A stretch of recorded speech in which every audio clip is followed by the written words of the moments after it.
우리 1절부터 3절까지 있는 내용 가지고 하나님께서 야곱은 사랑하시고 에서는 미워하셨다는 내용, 그리고 하나님의 미움을 받는 에서가 거기에서부터 벗어나 보려고 애를 썼지만 하나님께서 허락하지 않으셨다는, 심지어 에서가 하나님이 무너뜨리시면 나는 다시 쌓겠다, 참 용기가 가상한 그런 말을 했음에도 불구하고 하나님은 뭐라고 말했어요? 그래 쌓아봐라, 내가 헐 것이다 라고 말씀하시는 것 우리가 생각해 보았어요.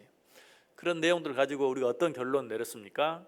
하나님이 사랑하시면 되지만 하나님이 사랑하지 아니하면 안 된다. 하나님이 사랑하시기로 작정해 주시지 아니하시면 우리의 모든 노력, 모든 헛것이 다 헛될 수밖에 없다. 그리고 궁극적으로는 망할 수밖에 없다 하는 것 생각해 보았어요. 자, 여러분은 이런 말씀을 들으면서 어떤 생각이 듭니까? 하나님이 너무 심하시다, 아니 하나님이 너무 무섭다, 그런 생각 들지 않으십니까? 틀림없이 그런 생각이 들 것이고 그런 생각이 드는 게 당연하죠. 자, 그런데 하나님께서 이렇게까지 하시는 이유가 무엇인가? 결론부터 말씀드리면 하나님의 전적인 주권 때문이다. 하나님의 전적인 섭리 때문이다. 여기서 우리가 먼저 한 가지 인정해야 될 것은 창조자 하나님의 주권, 창조자 하나님의 섭리는 우리의 머리로는 계산할 수도 없고 이해할 수도 없어요. 그리고 또 한 가지 생각해야 될 것은 우리의 머리로 이해가 안 된다고 해서 그것이 잘못되었거나 거기에 불의가 있거나 그것이 불공평한 것은 아니다. 자, 사람과 사람 사이에도 내 상식으로는 이해가 안 돼. 그런데 옳은 것들이 많아요. 사람과 사람 사이에도. 그런데 하나님과 우리 사이에 내가 이해가 안 된다고 그것이 잘못되었다고요? 그것이 불의라고요? 도무지 그렇게 말할 수 없죠. 더더욱 하나님 앞에서 우리가 그렇게 말하거나 그렇게 생각할 수 없어요. 자, 어찌 됐든 이 일은 정말 우리가 이해하거나 받아들이기가 쉽지 않은 내용인 것만은 틀림이 없어요. 사도 바울도 이 사실을 알고 오늘 본문에 있는 내용을 사도 바울도 받아들이기가 어려웠던 것 같아요. 그래서 그 부분에 대해서 로마서에서 설명을 해줘요.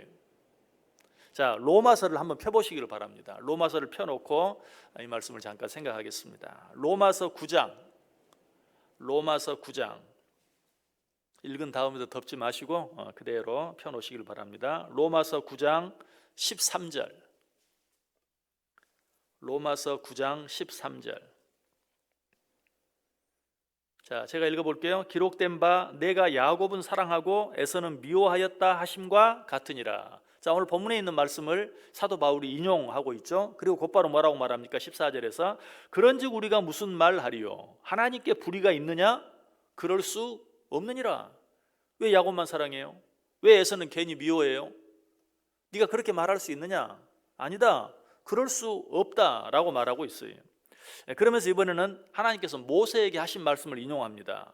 15절에서 뒷부분에 보면 그런 말씀 나오죠. 내가 긍휼히 여길 자를 긍휼히 여기고 불쌍히 여길 자를 불쌍히 여기리라. 그건 내가 알아서 한다. 내가 긍휼히 여길 자는 긍휼히 여길 것이고 불쌍히 여길 자는 불쌍히 여길 것이다. 이 말씀은 출애굽기에 있는 말씀을 인용한 것이에요. 출애굽기 33장 19절에 보면 나는 은혜 베풀 자에게 은혜를 베풀고 긍휼히 여길 자에게 긍휼을 베푸느니라. 그러면 이렇게 생각할 수도 있죠. 그렇지, 은혜 받을 짓을 하는 사람은 은혜를 주고 은혜 받을 짓을 안 하는 사람은 은혜를 안 주고, 그런 의미가 아니. 너희들과는 상관없다. 내가 알아서 한다. 내가 주고 싶은 자에게 주고 주고 싶지 않은 자에게 주지 않는, 이런 말이. 혹시라도 그렇지, 받을 만한 자격이 있는 자에게 주고 받을 만한 자격이 없는 자에게는 주시지 않는다는 말씀이겠지라고, 그 원인이 우리에게 있는 것처럼 잘못 생각하는 사람이 있을까 봐 16절에 보면 그렇게 말하죠. 그런즉 원하는 자로 말미암음도 아니요 다른 박질을 하는 자로 말미암음도 아니요 오직 긍휼히 여기시는 하나님으로 말미암음이니라. 여기 보면 원하는 자, 나 하나님의 사랑받기를 원해요.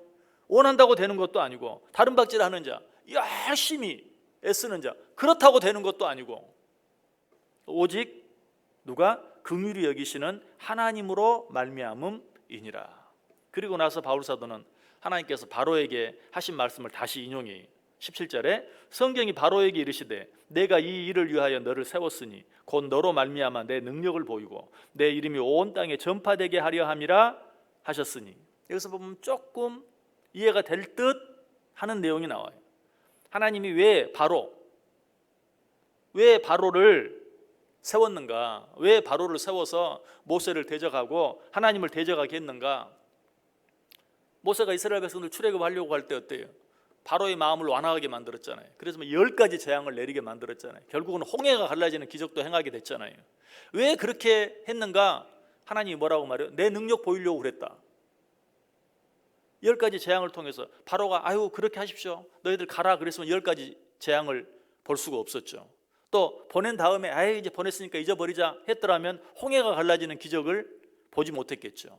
왜 바로의 마음이 그렇게 계속 자꾸 강팍해지고 완악해진 줄 아느냐? 내 능력을 보이기 위해서, 내 이름이 온 땅에 전파되게 하기 위해서라고 말씀하고 있어요. 이처럼 하나님께서는 당신의 주권에 의해서, 당신의 섭리에 의해서 이렇게도 하시고 저렇게도 하신다. 자, 그렇다고 뭐 조금 이해가 됩니까? 전혀 이해가 안 되죠. 아니, 이 내용을 이해한다는 것은 불가능해요.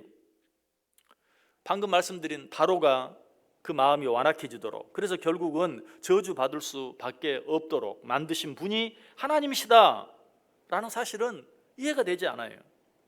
그래서 사도 바울도 또 로마서 9장 18절에서 그런즉 하나님께서 하고자 하시는 자를 긍휼히 여기시고 하고자 하시는 자를 완악하게 하시느니라. 그것까지도 하나님의 손에 달려있다. 점점 더 이해하기 어려워져요. 점점 더 받아들이기가 쉽지 않아요. 그런데 여기에서 그런 우리의 마음을 사도 바울도 인간이기에 조금 간파한 것 같아요. 그래서 그 다음 절 19절에서는 혹 내가 내게 말하기를 그러면 하나님이 어찌하여 허물하시느냐, 누가 그 뜻을 대적하느냐 하리니. 하나님이 바로를 그렇게 만들었으면 왜 바로에게 책임을 묻습니까? 하나님 책임 아닙니까? 하나님이 잘못하신 것 아닙니까? 그럴듯하죠? 그런데 사도 바울이 여기서 이제 더 이상 설명하기를 그칩니다. 그리고 나서 우리가 너무나 잘 아는 말씀을 하죠. 로마서 9장 20절부터 같이 한번 읽어볼까요? 로마서 9장 20절부터 23절까지 시작. 이 사람아 내가 누구이기에 감히 하나님께 반문하느냐, 지음을 받은 물건이 지은 자에게 어찌 나를 이같이 만들었느냐 말하겠느냐. 토기장이가 진흙 한 덩이를 하나는 귀히 쓸 그릇을 하나는 천히 쓸 그릇을 만들 고난이 없느냐. 만일 하나님이 그의 진노를 보이시고 그의 능력을 알게 하고자 하사 멸하기로 준비된 진노의 그릇을 오래 참으심으로 관용하시고 또한 영광 받기로 예비하신 바 긍휼의 그릇에 대하여 그 영광의 풍성함을 알게 하고자 하셨을지라도 무슨 말을 하리요. 토기장의 비유를 이야기합니다. 그릇을 만드는 사람이 그릇 하나는 귀하게 만들고 그릇 하나는 천하게 만들기로 네가 왜 이것은 귀하게 만들고 이것은 천하게 만들었느냐. 만든 물건이 만든 자에게 그렇게 따질 수 있느냐? 그럴 수 없다. 자, 여러분들이 한번 집에서 그릇에 반찬을 담는 일을 생각해 보세요. 이 그릇에는 이 반찬을 담고 저 그릇에는 저 반찬을 담는데 왜 그렇게 했냐고 그릇이 따질 수 있느냐? 또 여러분이 집안에 뭘 정리하는데 이것은 여기다 놓고 저것은 저기다 놓고 내 맘이지. 그 물건이 나는 왜 여기 놓고 나는 왜 저기 놓느냐 라고 따질 수 있느냐? 여러분들 아마 이 말을 들으면서 그렇게 생각할 거예요. 어떻게 나를 그런 물건에 비교합니까? 여러분, 하나님 앞에서 내가 물건보다 낫습니까? 하나님 앞에서 내가 물건보다 나은 존재인가요? 우리는 먼지만 또 못한 자예요. 물건은 그럴 수 있어도 어떻게 하나님이 인간을 그럴 수 있습니까? 라고 따질 수 없는 거예요. 하나님이 야곱은 사랑하시고 에서는 사랑하지 않으셨다. 미워하셨다. 어떻게 그럴 수 있습니까? 하나님 마음대로. 여러분, 그렇게 생각하는 우리들을 향해서 로마서 9장 24절 사도 바울이 결론적인 한마디를 해요. 이 그릇은 우리니 곧 유대인 중에서뿐 아니라 이방인 중에서도 부르신 자니라. 여기서 하나님의 택함 받은 그릇이 누군 줄 아느냐? 귀히 쓰기로 작정한 그릇이 누군 줄 아느냐? 바로 우리다. 그런데 계속 그렇게 따질 거냐? 무슨 말이에요? 감사함으로 받아라. 하나님 왜 나만 구원해요? 저 사람은 구원 안 하고? 너 그렇게 계속 따질 거냐? 감사해. 하나님이 우리를 구원해 주신 거야. 하나님이 공의를 베푸신다면 모두 망해야 돼. 모두 죽어야 돼. 구원받을 자가 한 사람도 없어요. 그것이 공의예요. 그런데 그 가운데서 하나님이 누구를 택하여 긍휼히 여기셨다. 은혜를 베푸셨다. 사랑하셨다. 내가 뭐 잘못했느냐? 다 죽어야 하는데 그 가운데 일부를 내가 살린 것 내가 뭘 잘못했느냐? 그것을 가지고 네가 하나님에게 따지겠느냐? 왜 나만 구원했냐고, 왜 나만 사랑해 주냐고 하나님께 따지겠느냐? 그럴 수 없느니라. 무슨 말이에요? 감사해. 그럼에도 불구하고 난 그렇게 못해. 저는 그런 사람에게 혼자만 잘난 척하지 마시고, 혼자만 고상한 척하지 마시고, 혼자만 진리인 척, 혼자만 정의로운 척하지 마세요. 저는 그렇게밖에 말할 수 없어요. 하나님이 그 가운데서 나를 살려주셔서 지금 우리가 여기 있어요. 저는 여기 서서 감히 하나님의 말씀을 전하고, 여러분 이 새벽 시간에 하나님의 말씀을 듣고 있어요. 하나님이 그렇게 하시기로 작정하시고 그렇게 택해 주셨고 그렇게 사랑해 주셨어요. 그냥 감사해.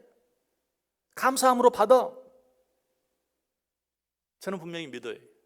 지금은 우리가 이해할 수 없기 때문에 설명해 주지 않아요. 설명해 줘도 이해하지 못해. 그러나 우리가 하나님 앞에 갔을 때는 우리도 묻겠죠. 왜 나만 구원해 주셨어요?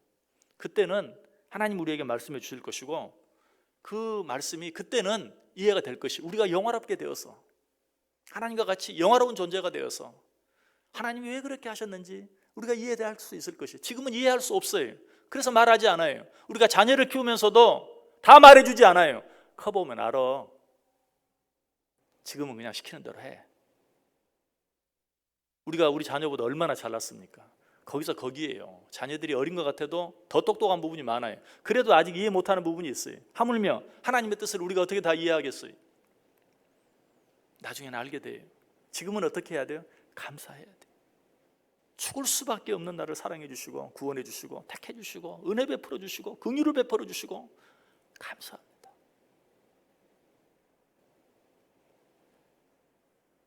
우리가 믿는 것은 고린도전서 13장 12절에 있는 말씀. 자, 우리 이 말씀 한 구절 읽고 말씀 마치겠습니다. 고린도전서 13장 12절 한번 펴보시기 바랍니다. 로마서 뒤쪽에 있죠? 고린도전서 13장 12절.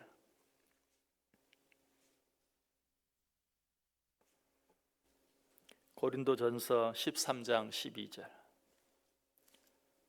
같이 읽습니다. 우리가 지금은 거울로 보는 것 같이 힘이 하나 그때에는 얼굴과 얼굴을 대하여 볼 것이요 지금은 내가 부분적으로 아나 그때에는 주께서 나를 아신 것 같이 내가 온전히 알리라.